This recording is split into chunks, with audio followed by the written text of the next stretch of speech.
16 अमरीकी जहाज़ों के अलावा हैं। इनमें से 3 अमरीकी जंगी तैयारे कुवैत की फिजाओं में तबाह हुए थे, आपको याद है, फ्रेंडली स्ट्राइक कह लीजिए उसको। एक KC-135 टैंकर तैयारा जो कि रिफ्यूजिंग ऑपरेशन के दौरान तबाह हो गया था। इसके हमला जो 6 के 6 अरकान है वो हलाक हो गए थे। मजीद 5 KC-135 रिफ्यूजिंग तैयारे सऊदी अरब के एक हवाई अड्डे पर ईरानी मिसाइल लगा था, उसके अंदर अच्छा खासा उनको नुकसान पहुंचा था। अब एक और जो बहुत इंटरेस्टिंग क्लेम है वो है एक F-35 का मुतासिर होना।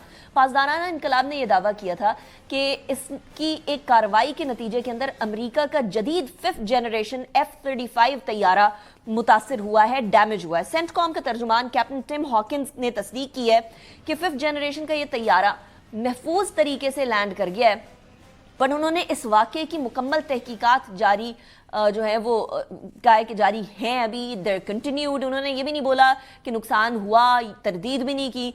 So this is a thing जो कि अमेरिका इस टाइम पर कंप्लीटली ओन नहीं कर रहा। F-35 स्टेल्थ तैयारा 5th जनरेशन का जदीद तरीन तैयारा है जिसकी एक की मालियत $100 मिलियन से जायद है। सो अगर उसको डैमेज होता है तो अच्छा खासा डैमेज होगा।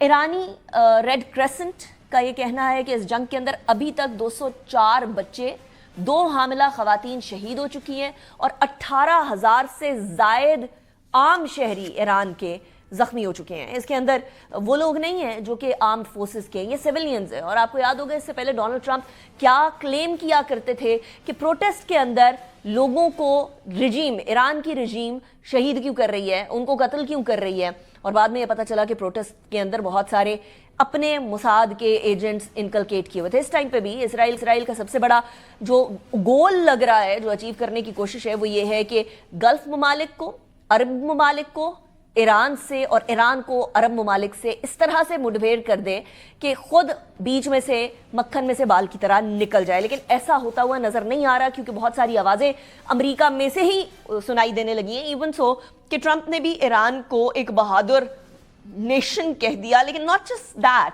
बहुत सारे लोग अब ये सवाल कर रहे हैं कि हमारा असल गोल क्या है। अमेरिका के अंदर बहुत सारे सहाफी, सिविल सोसाइटी के लोग, बहुत सारे मुबस्सिरीन ये सवाल कर रहे हैं कि हर जंग का एक एम होता है, एक गोल होता है। यहाँ इस जंग का गोल है क्या? इन्हीं लोगों में से एक जो समझते हैं कि अमेरिका फजूल की जंगों के अंदर पड़ जाता है वो है जो केंट। अच्छा, केंट जो बेसिकली है कौन? वो शख्सियत है जो कि top kind of counter terrorism की शख्सियत है। फॉर्मर डायरेक्टर हैं US national counter terrorism centre के। इनकी अपनी अहलिया 2019 के अंदर सीरिया के अंदर मारी गई थी, इसी चक्कर में कि अमेरिका ने हर जगह अपने टेंटिकल्स फैलाए हुए थे।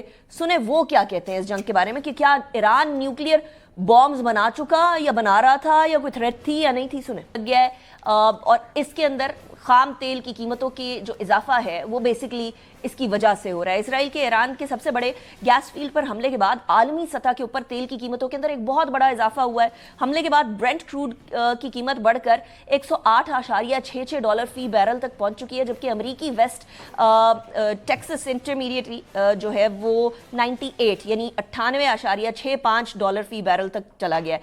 सिंगापुर में ब्रेंट खाम तेल इस टाइम पर $113 फी बैरल से तजावुज कर गया है और WTI खाम तेल $97 फी बैरल पर फरोख्त हो रहा है। कतर एनर्जी के चीफ एग्जीक्यूटिव ने कहा है कि जी ईरान के हमलों के बाद कतर की LNG पैदावारी सलाहियत को 5 साल के लिए एटलीस्ट 17% तक कमी का सामना होगा।